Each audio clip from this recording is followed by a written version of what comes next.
President Rouhani, as you've seen reported in the press, will be visiting Switzerland and Austria as part of their ongoing efforts to work with the Europeans.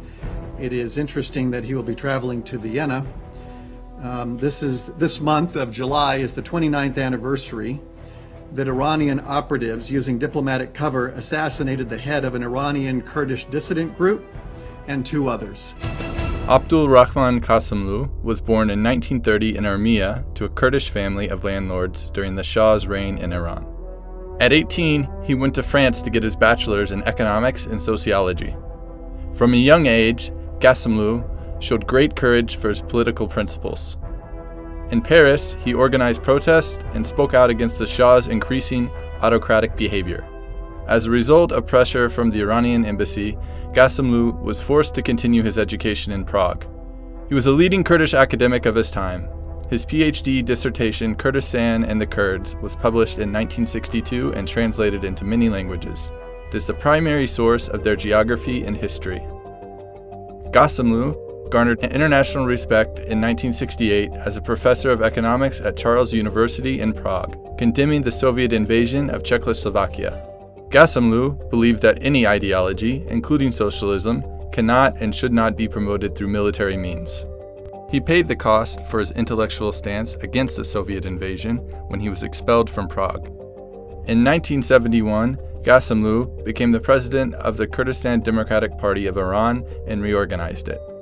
8 years later, he and his party members returned to Iranian Kurdistan. Within months, the party attracted hundreds of thousands of followers among Kurds.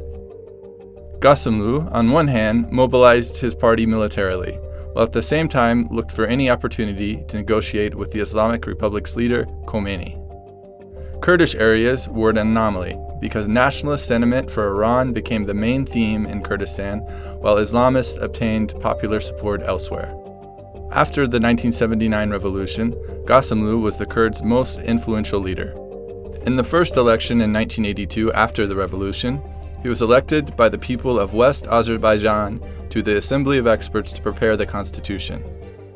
However, the Kurd was the only secular member. Khomeini labeled him the enemy of God, and Ghassemlou never went to the council. As the Iranian regime was not ready to provide the Kurds with any type of autonomy, a deadly struggle began between Iranian Peshmerga forces and Iran's IRGC. The end of the 8-year Iran-Iraq War in 1988 and the death of Khomeini on June 3, 1989, made Ghassemlou hopeful that the Iranian regime might soften its policies.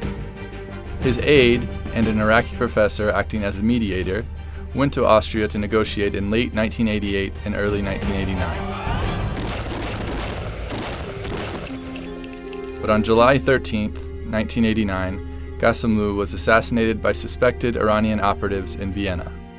Mohammad Jafar Sohrawardi, an Iranian representative, was wounded in the shooting and hospitalized. The Iranian government pressured Austria to return the Iranian representatives freely. Arrest warrants for the 3 Iranians were not issued until November of 1989. They remain active. Sohrawardi is now the head of the Office of the Speaker of Iranian Parliament, Ali Larijani. The future may reveal more about the Ghassemlou assassination case and the role Austria played. What is clear is that Ghassemlou's struggle has remained in the minds of Kurds across the world.